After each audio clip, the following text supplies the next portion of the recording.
Yeah, Great. so we could maybe add, have you managed to sustain yourself through this? Could be the next topic. Or one on radical constructivism might be interesting. Ah, Give wonderful. me a standby.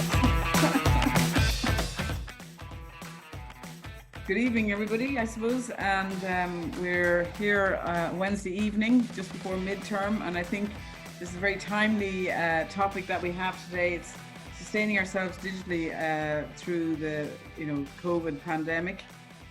So we have Dermot Walsh here this evening, and we've Michael McNamara from PDST. So thank you very much, Michael, for taking the time, particularly, I suppose, after a long term since August. I'd say this is a perfect sort of juncture to consider what we've done so far. We've the lockdown tonight and what we have to do, I suppose, to sustain it. So like Dermot and I were chatting yesterday about this, and while it's been challenging to kind of create videos about it, we still think it's really important, and maybe saying things that might be obvious, but sometimes you have to say these things to kind of remind ourselves of how we can do it, because you can kind of lose it and just need to be refocused. So Dermot, do you have any thoughts there, or Michael? Yeah, so we had a brief chat again, as always, Helen. We end up having a late night phone call the night before we go live in these webinars, and we try and figure bits and pieces out. And I think there was three topics or 3 points which I noted down anyways from our conversation. And Michael, if you want to come in on this as well. The first one was overloading. That was the kind of word I wrote down. And by overloading, I suppose we felt that we were overloading ourselves, maybe. There was overloading of the internet, the capacity in your school, Helen, I think you flagged. Yes. And then there's an overloading with the kids as well, with the amount of, I suppose there's pressure there, there's anxiety there, there's tiredness there. So I think overloading maybe is a nice key word to kick off the conversation. Mm-hmm. Yes, and I certainly just like it's network capacity. We wouldn't have necessarily tested our network in the way that we have to use it now. So there are demands and pressures, and you're trying to adjust and trying to get hardware and stock and so on. So that's one very practical thing. If anyone's here watching this, from an IT coordinator perspective, that's the hat I would have on in that sense.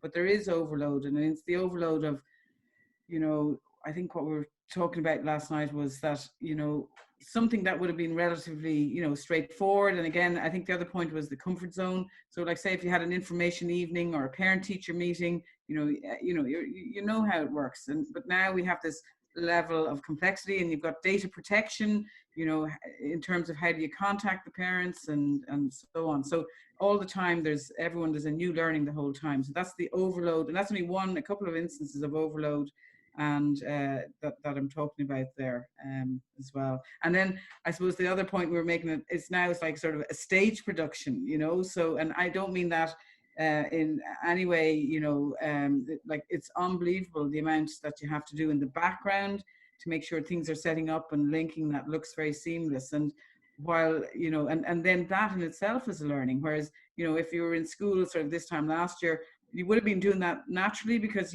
everyone would know their roles. So the roles are different, the responsibilities are different. And so I suppose the experience we're all gaining from this, every day there's something new and something new that hasn't been done before, and trying to figure it out, So I suppose that's why it's fantastic, Michael, that you're here this evening, because you're coming from PDST and you've been doing fantastic work with all the blended learning. And I suppose if we sort of go into this a little bit more, like sustaining ourselves digitally for the long haul. I mean, that's the question we're trying to like sort of to get at here at this point, So I don't know, Dermot, Michael, do you want to say anything at this point? Because we're going to show a couple of videos.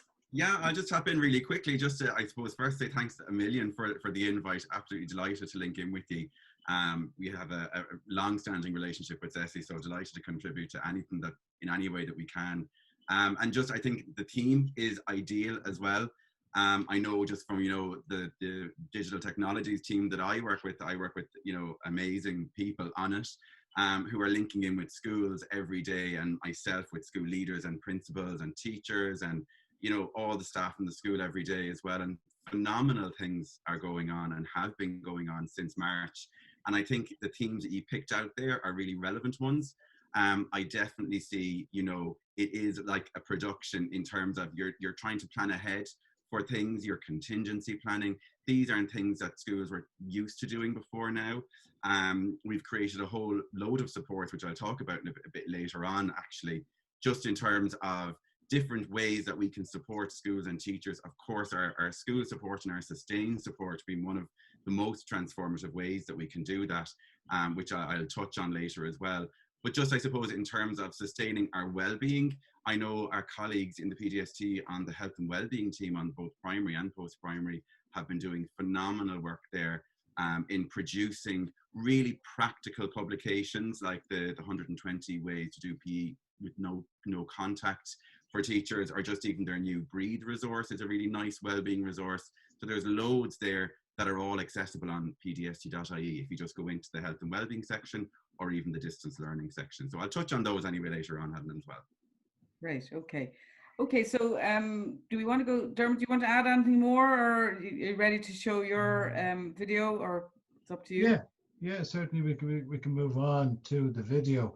Yeah, so I'm going to share screen now, if that's okay. And then we will, yeah, I'll play my video on sustaining yourself throughout COVID-19. It goes well.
That's great. Thank you very much, Dermot. I just think that, you know, there's just things, again, like Michael was saying there, just things need to be spelled out sometimes. And, you know, even if you focus on a couple of those things, you know, and I think that's what I'm going to say as well.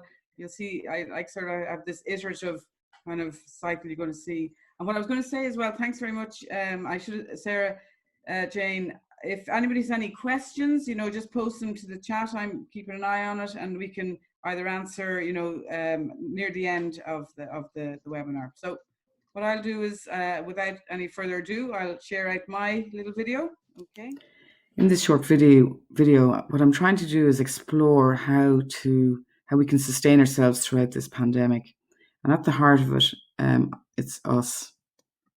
And not only are we teachers, we have our family and our neighbours and community to support as well. So what's really important is sleep, eat, exercise. And that is challenging. And I can say that hand on heart, it is challenging to do that and to manage that. And then we have the next layer. And I think this is to communicate expectations to our students, to our school management, to our school community, parents. And what I mean by that is that, people understand that all of these different perspectives, these different groupings, understand that you are working to the best of your ability with all the demands. And so to be very clear what you're trying to do. Then I think is the workplace. We are now moving from classroom to classroom. We're potentially also working from home if we have to isolate or mind a family member. We could be working remotely again. So having that workplace set up so that, all the tools are at hand to make it easy for you. So for example, if it's at home, you might have 2 monitors, you might have a little traffic light. I got one in Tiger, so you've red, green and orange, setting times when you're, working. And in school, as you move from classroom to classroom, it's probably taken a lot of time to make sure that everything's in place for you to teach your subject comfortably. I think then another thing is if you can synchronize your devices so that you're not duplicating work and looking for files and so on. So that management of your file system is critical too, where all possible.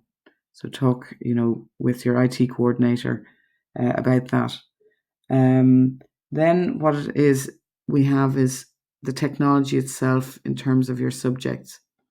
That to be kind and patient to yourself, and to, I suppose there's a little inner circle here, to focus on the key aspects of your subject and to do that well, and to keep on incrementing and doing a little bit more each time and learning new things and so on, so that you, over time, you're building up your skills. So that's a whole world in there is of your digital skills.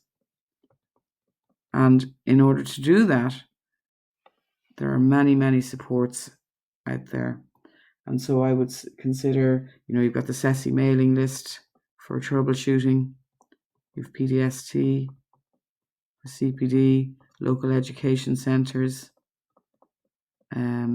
your fellow colleagues, your peers, and you've got also, look on the, the internet, and there's all the, whether you're with Microsoft or Teams or Google or any other technology, they also have all these videos. In fact, I suppose the issue now is like just focus on where there's good resources that will help you consistently.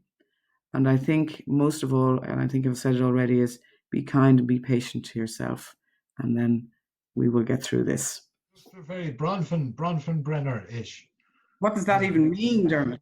So Bronfenbrenner, is it Yuri Bronfenbrenner and the micro, the meso, the macro, and the exo, all of those layers. Yes. Where you're working into the kind of social environment there. Well, I suppose that I'm coming from the computer science point of view, so that you keep on iterating and you're getting bigger and bigger and so on. So, okay, so we're going to hand you over to you, Michael. You've got about 5 minutes, okay, to talk about sustaining ourselves digitally from your perspective. Yeah, no problem. So I suppose a lot of the recommendations or advice that I'd be given in my little bit here is really based on conversations that I'm having with schools and that the advisors on my team are having with schools as well, just in the last few months, about how they're sustaining teaching and learning during the COVID period, but also currently as well in terms of their contingency planning and their approaches to blended learning. So they've kind of seen what's worked well during school closure period, and they're now beginning to integrate that using a blended learning approach in the classroom. And of course, that then feeds into their contingency planning as well. So I suppose, harking back to March, we all found ourselves in a very, very different situation very quickly in terms of moving teaching and learning online. And now with kind of COVID cases again in schools, an awful lot of the conversation that we're having is with maybe very high risk teachers who are working from home and linking in with their school, or they could be supporting very high risk learners from the school at home, or their pod, we'll say, could be sent home, or their class grouping could be sent home. So there is a lot of kind of, I suppose, unpredictability at the moment. And that, of course, naturally can give rise to kind of maybe apprehension and anxiety as well. So a lot of the work that we're involved and invested in at the moment is really talking to schools about, you know, what's available for them in terms of support to in some way address those anxieties and trying to alleviate that pressure on schools, because we're finding schools are kind of really invested and involved in contingency planning at the moment. But it's really, I suppose, we're always very mindful on our particular team that, you know, when we're dealing with schools, we're dealing with teachers who are very confident in using technology, have no problem with it whatsoever. But you're also dealing with teachers who may be very new to it, who maybe aren't confident using technology, and kind of you're dealing with everything in between as well. So it's really what we're trying to do is, as you just said in your presentation, Helen, just, you know, reassuring teachers that, you know, we'll find a solution. Every school is using a different approach. Don't compare yourself with other schools, because that can lead in itself to kind of, you know, feelings of inferiority and are we doing enough? So what we're trying to really deliver to schools is you are doing enough. You've been doing so much since March, and it's just to affirm all the huge innovative work that we've seen going on. And as we, you know, that we were having a chat before we went live today, you can really see, I suppose, people getting tired now and fatigue setting in as well.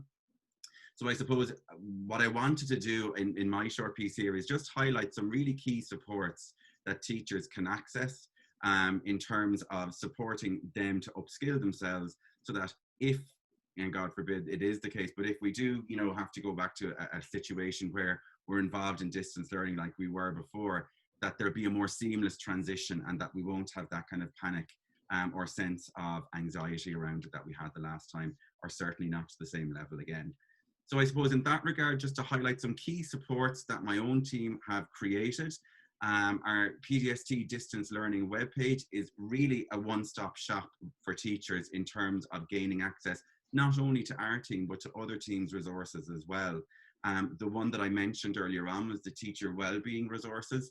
So they're obviously developed by our PDST health and wellbeing team, and they've created phenomenal resources for teachers in kind of the space of mindful meditations. You can access their whole suite of wellness at work newsletters, and those kind of go through really simple and practical ways that you can protect and maintain your own mental health and well-being. And Dermot, you mentioned some of them there in your video as well. So those would absolutely be worth a look, I think, for every teacher, just in being kind to yourself first, so that then you have that energy and you have that motivation to give your energy to others as well. I know the PDST leadership teams, both primary and post-primary, very busy as well in producing supports specifically for school leaders around planning and, you know, helping to take the stress out of that process. So that would be another really important section. In terms of my own team then, the distance learning, we have the tutorials, short, okay, I see you there, Helen. I'll wrap it up. We have our short online tutorials, which are all on our YouTube channel. You can just search for the PDST Digital Technologies team. Those have been receiving really positive feedback because they're really bite-sized chunks in how to upskill yourself at home or at school, wherever it suits you. Our blended learning toolkit, hugely popular as well, as schools now begin to embed blended learning more and more, because I suppose one of the key things we're saying to them is, if you were using a platform, continue to use it, continue to develop that confidence with your pupils in using it, so that if you do need to move to a distance learning space again, it would be more seamless for you. Teacher CPD, again, have their online courses for teaching and learning and their online assessment courses, which are hugely beneficial. SchoolNet, there's over 20,000 resources there for teachers, created by teachers and mapped to the Irish curriculum, that are there for you freely to use. And of course, WebWise as well have a whole suite of resources and lessons that teachers can engage in now, and also in the distance learning context as well. So those would be just kind of some of the key areas that, that my own team will be invested in. Aside from that, I suppose really practical things that I do myself in terms of maintaining my own well-being, because I find I'm working more and more online now. And Helen, you mentioned them in yours as well. Having a good chair with a good back support is vital for myself. I have a laptop stand, very inexpensive one, but it's great because just in terms of ergonomics, it means that I'm sitting upright a little bit more, and turning off email notifications after 5:30, because I'm the worst. If I see one coming in, even if it's at 10, 11 at night, I have to look at it. I mightn't reply, but I have to look at it. And then that kind of gets you back into your workplace space as well. So turning off the notifications after your working day is really important as well. Fantastic. Great, Michael. Really great. And thanks for Dermot and Caroline, who's put some of the links there. So that's brilliant. So Dermot, I hand it over to you. You're the question master here. So Michael's on the spot here. Brilliant. So Michael, here we get the interview with you with, so I suppose for anybody who's just joined us or is unfamiliar with the layout of our what would we say, our very high stage production webinar, Helen. Yes, we like to grill our special guests with 8 questions. Now we should let them know, Michael, you've prepped already. Is that correct? I have done a bit of preparation. I have, yes. I have a cheat sheet here beside me.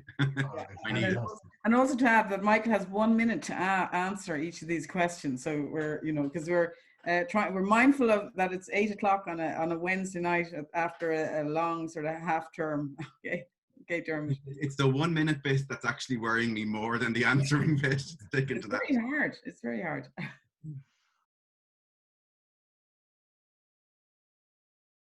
My initial spark was definitely lit back in my own primary school and secondary school, where I suppose I was very fortunate to go to very progressive schools here in Galway that, the teachers used digital technologies.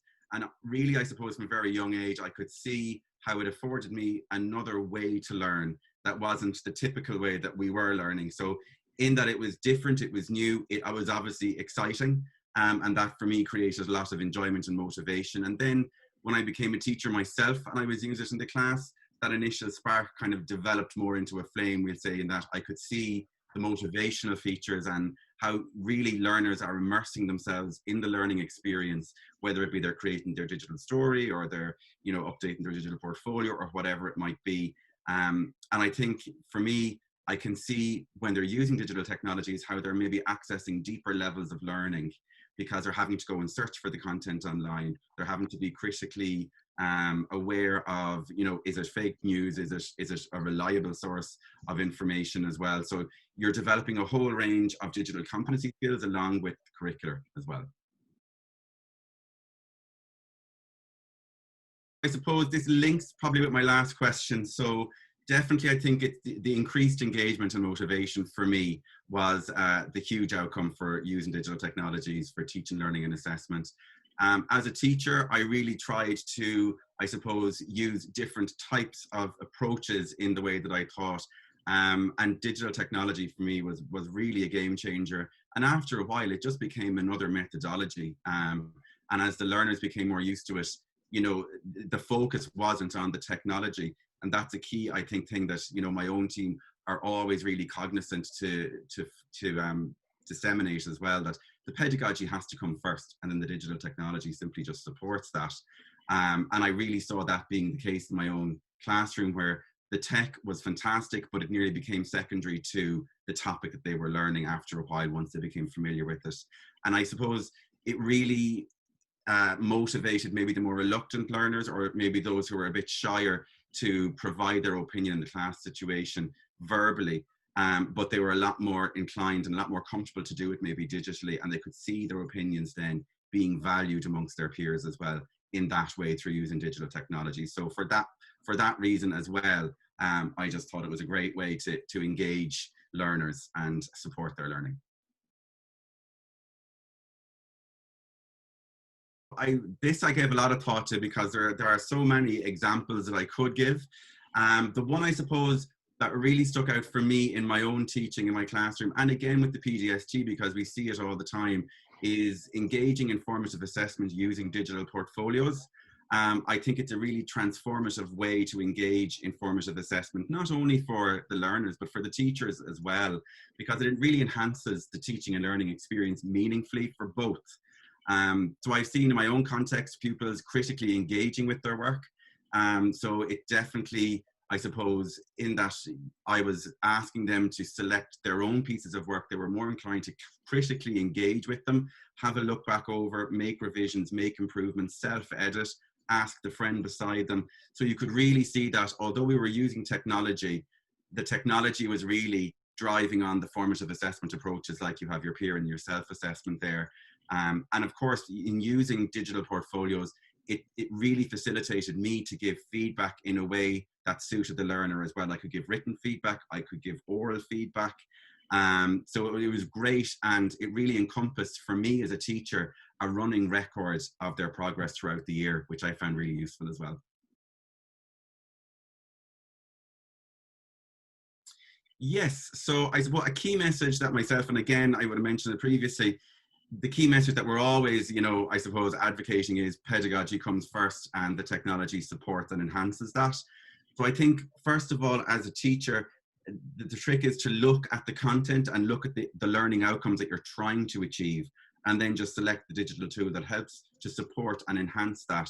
And in selecting the technology, then, for me as a teacher, it's really important that the technology that I'm using meaningfully enhances the learning experience, that it's not more of a tokenistic kind of integration, that there is some sort of, active engagement by the learner with the content.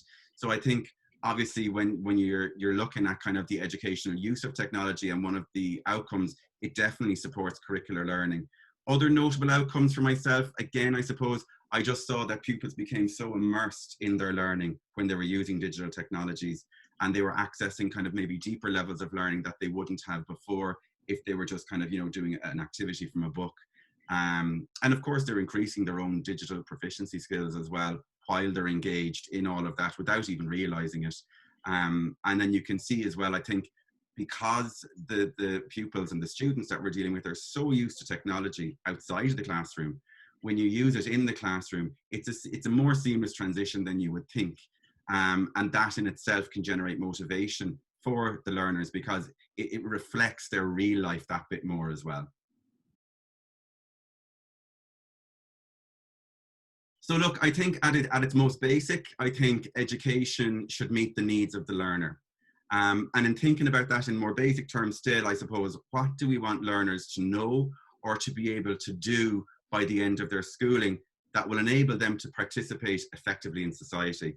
And I suppose not just participate, we want them to be able to thrive in society. And when you think of the society that we're preparing our learners for, it's one that's ever evolving. Even in the last couple of months, we can see how school in and of itself has evolved so much more in terms of digital learning, and society following suit, of course. So obviously, I think education needs to be adaptive, it needs to be flexible, it needs to be informed by those changes. And I think that, we're really good at that in Ireland, because even, one example being the work that the NCCA are doing, incredible work on the primary curriculum in terms of the structure of it in particular, and how they're integrating digital learning more into that. I think we're really, really good at that. I think we do view education as being flexible and adaptive in Ireland. And I think that's definitely one of our strengths in this country. Knowledge can be transferred in a number of ways, kind of from the more transmissive to the more transformative models. I think one of the more transformative models that I have seen used to great effect would be learning through experience. A lot of the work that the advisors and myself on our team would do when we're working with teachers, be it within their classroom or in small groups, or it could be in seminars, is providing them with opportunities to actually experience digital tools and how to use them, rather than just telling them how to use them. Because, you know, it's a more effective form of learning if you can actually model something, have the learner experience that learning experience, and then apply that to their own context or their own situation. And I think it's the same for learners in our classrooms as well, that the more that we can provide them with meaningful learning experiences, the more effectively they will learn from that and develop a sense of maybe ownership over their learning as well.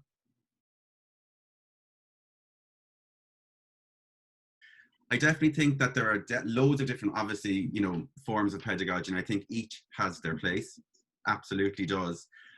In my experience, using constructivist pedagogical approaches works really, really well.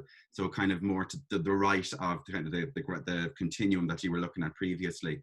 A lot of the work that we do in the PDST would center on experiencing constructivist pedagogical approaches with teachers, and then kind of exploring how they can embed that approach within their general teaching, learning and assessment in the classroom. And I suppose in talking about constructivism, you know, we're talking about it in very broad terms. So that would encompass, we say, individual constructivism, where you might have a student creating their own digital story. It could be social constructivism, where you may have students or learners working together on a project so that they're learning from each other while they're immersed in the learning. And they're kind of socially constructing views as well on technology. And they're really, I suppose, acting as aids to each other in the learning process there. And then I suppose you have socio-cultural constructivism as well.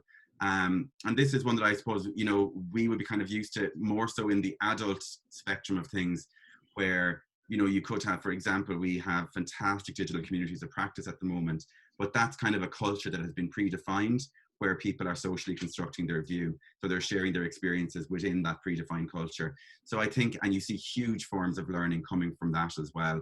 So I think, you know, in going back to our learners in classrooms and applying it there, I think what constructivism does is it challenges the way that they're engaging with technology, maybe themselves at home, in a more passive way, where they could be just scrolling through news feeds on various social media platforms. And it nearly models for them how they could be using technology in really innovative ways that they can apply, of course, within the educational settings, but hopefully that they would, you know, I suppose, invest in those skills and apply them outside of the classroom as well.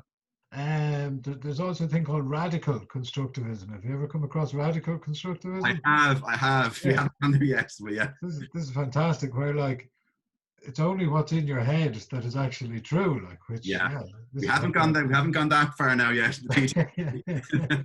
No. Although sometimes, you know, on a Friday afternoon, I think in your classroom it might be applicable. I don't think there's probably any one particular way to answer the question. I don't think it should look any particular one way, because I suppose, going back to my previous answer, I do think that education in the 21st century should be adaptive and flexible in nature, and meet the needs of the learner in supporting them to kind of thrive in that, you know, ever-evolving society. In terms of, you know, digital technologies, we see all the time huge advancements being made in that particular area within education, and that is now feeding down into our curriculum as well, which is great.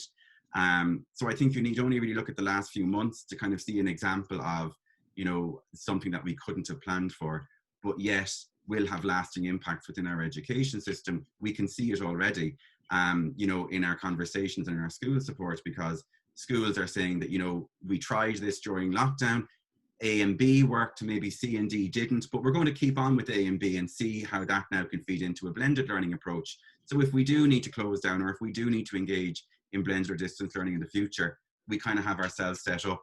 So I think, you know, our formal education system needs to, and it does, learn from those situations and inform curricular reforms with them as well. Fantastic, thank you. So what I was going to say is we just have a couple of minutes left. So if we want to, I don't see any questions in the chat or in the Q&A, but maybe somebody would like to ask any of us any questions. We're here, and if not, we can chat anyway ourselves. So yeah, a few things that I've written down there, I suppose, as we've gone through the conversation.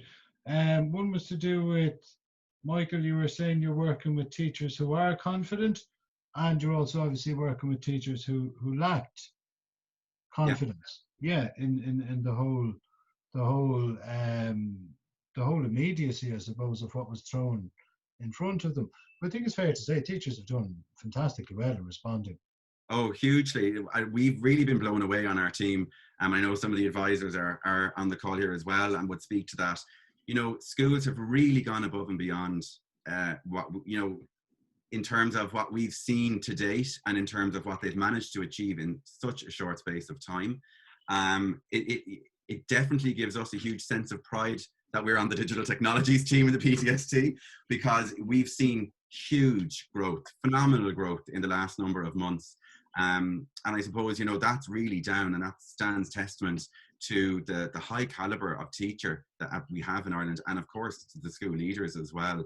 You know, principals, my God, have put in so many hours, and I think midterm couldn't be coming soon enough really for schools at this point, because I do think that, you know, you can nearly reach a point where you're kind of nearly webinared out of it, or you're, you know, you kind of just want to take a break from the digital platforms. And I know myself, in going back to the theme of the webinar here, definitely social media, I take kind of intermittent breaks from it, because you can find that, you know, you're just looking at negative spiral after negative spiral, and that can have a total psychological and emotional effect on people. So it is good to kind of take a step back from it for yourselves. But yeah, just to commend the absolutely phenomenal work that we have seen. And even, like, you know, we're well used to working with, you know, a variety of abilities, but even those who were less confident have had to upskill in a huge amount of time and put in, you know, we were getting emails and we were getting calls during school closure. We were flat out onto teachers and onto schools looking for support, looking for ways that they can upskill themselves while they're at home, how they can use their platforms more effectively. At the beginning of support, I think we would have seen typically schools were kind of getting up and running with the platforms and they were developing confidence in that.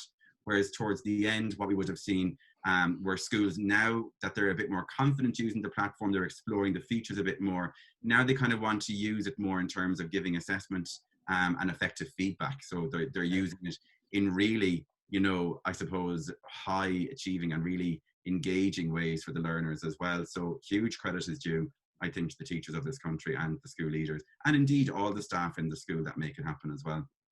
And Helen, you always get nervous when I start asking you questions. I'm going to say now, I have a question to ask of you, Dermot. Oh dear. No, I've got one question from the audience. So just this person is wondering, what software did you use, Dermot, and what did I use? So I'll answer first. So what I did was I used OneNote, and I just basically maximized the page, blank page. I have a Surface Pro, and I use a pen, and I just drew in that, and I use Screencast-O-Matic actually, which is just a plug-in into Google, which I got from ConPower.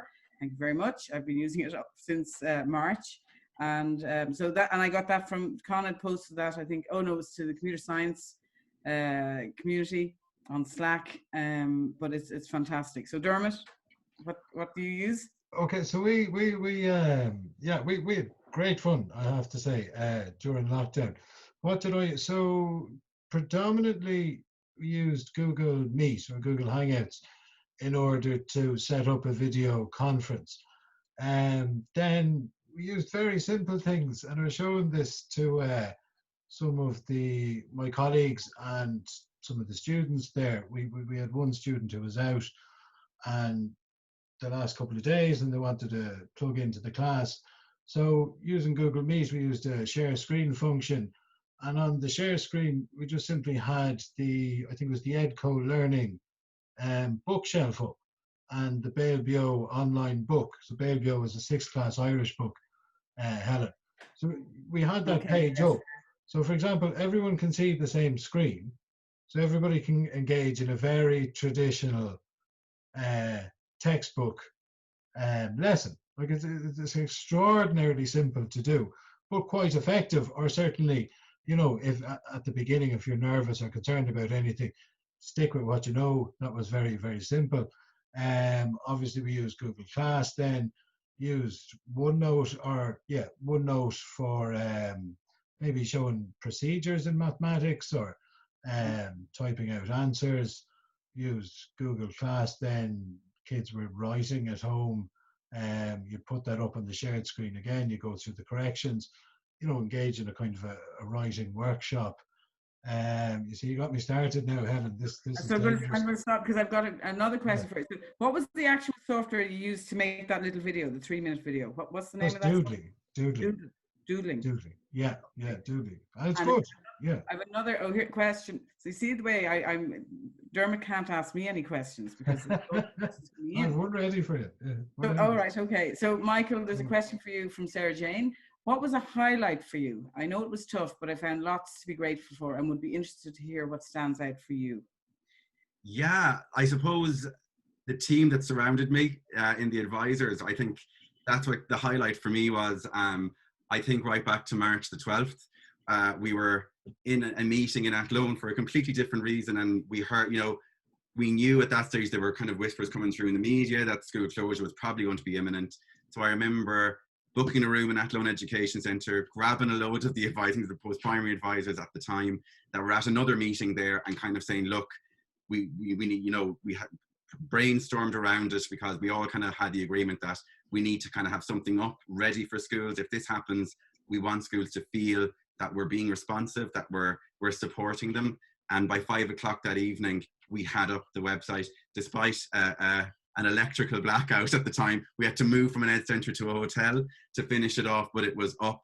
And then it's just been, I suppose, it's just been the huge amount of, be it screencasts or presentations or instructional materials that the advisors, created in such a short space of time. Anything that I kind of asked or threw at them, they never said anything. They were always just, I think there was a real sense of, we're all in this. We want to support our colleagues in schools around the country in any way that we can. And we got great feedback on it. And I think that gave us, and me in particular, I suppose, a great sense of pride in the work that we did, and the feedback that we got. And it also gave us great ideas for resources, because in teachers feeding back what they found useful to us, they were also letting us know, and we were also asking them what areas would they like more support in. So it gave us the opportunity to create supports that we knew were going to be useful. And I think that was a highlight for all of us as well. There's just some more kudos here. Someone says, agree, I think people really stepped up and your team were heroes. Thank you very much. I'll pass that on. Thank you. Great questions. Okay, so Dermot, are you going to ask me a question now? Or yeah.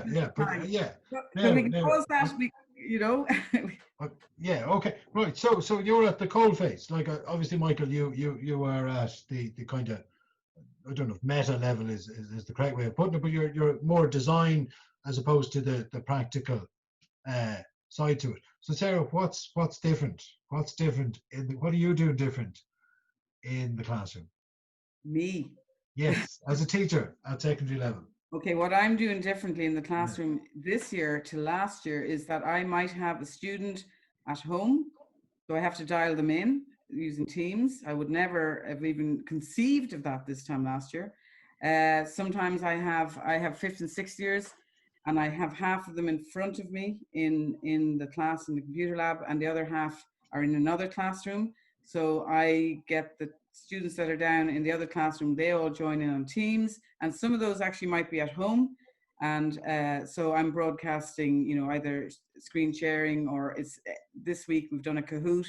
And so these are the things that I have never done before. And also actually what I had to do on Friday was I had to, myself and my family, we had to restrict our movements. So on Friday, I had to teach from home, and we had to run a test with my second years. So there was, teachers in the classroom supervising, and I felt like I was in, Big Brother or something like that, or Red Dwarf. I've been watching Red Dwarf, and I felt like that person in the corner projected on the monitor. So they're the 3 different scenarios that I have done in the last couple of months.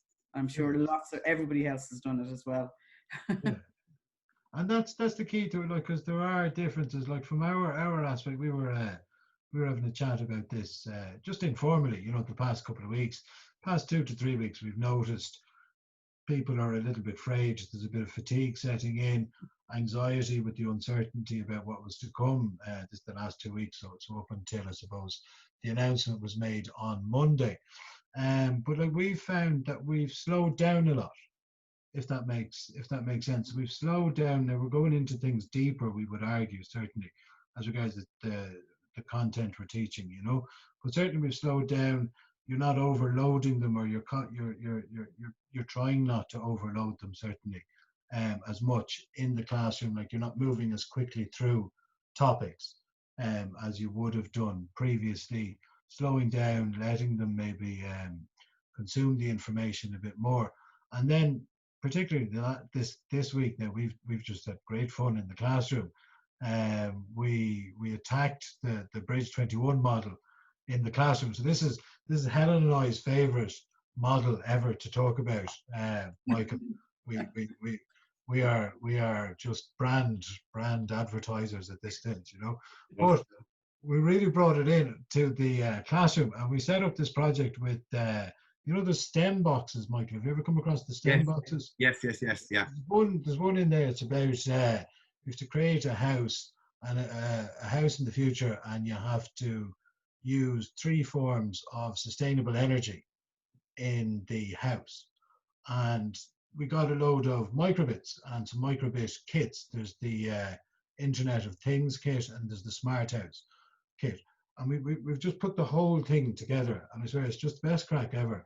Like, the kids have been they've been playing with noise sensors, so it measures the decibels, you know, the noise level in the classroom. A light will come on, you know, and they're going to put this into the house. And we were talking about, like, how is that sustainable energy? And we figured, we should look, kids never stop talking anyways, so, you know, there's something sustainable in that. We had a temperature sensor, and the temperature sensor then, once it went above a certain degree Celsius, a light comes on, and that's reflecting geothermal energy, you know. And it's just great fun. Now you walk into the classroom, there's boxes, there's people's painting, there's people coding, there's people doing all sorts, like, but so what, like, they're enjoying it, we're enjoying it. I had a sub teacher in the last couple of days, and so they're having great crack out of it as well. And I think that's one of the changes that I'm seeing happening, is teachers are more prepared to say, you know, this is working well, let's just go at it, leave the kids at it, even if it eats into your, you know, the other time, like your spelling test, or all the stuff that had to be done maybe traditionally. And it's just great. Yeah, it's great to see smiles on everyone's faces, you know. Yeah. Great. I'm very conscious of the time, and given the topic that's in it, I think it's time to wrap up, everybody. You know, it's been fantastic, and like some great ideas. Always with these, I learned some new things, and I think that's what this is all about. It's just sharing. And thank you so much, Michael, for taking the time this evening and for preparing. You had your homework, and it was really great. And Dermot, thanks a million. And Hassan is in the background there somewhere. And thank you, each and every one of you who joined us this evening. We will be working on our next topic. I'm not sure if anyone has any ideas or anything that we want us to talk about. You know, you can, how do they contact us? So, yeah, but they can contact through CESI, because this goes up on the YouTube channel, and it goes up on CESI Tweet. Yeah. Yeah, so we could maybe add, have you managed to sustain yourself through this? Or one on radical constructivism might be interesting. Give me a STEM box. Right. Take care, everybody, and thank you very much. And thank you very much. Thanks. Thank you. Thanks, Michael. No problem. Thanks a million.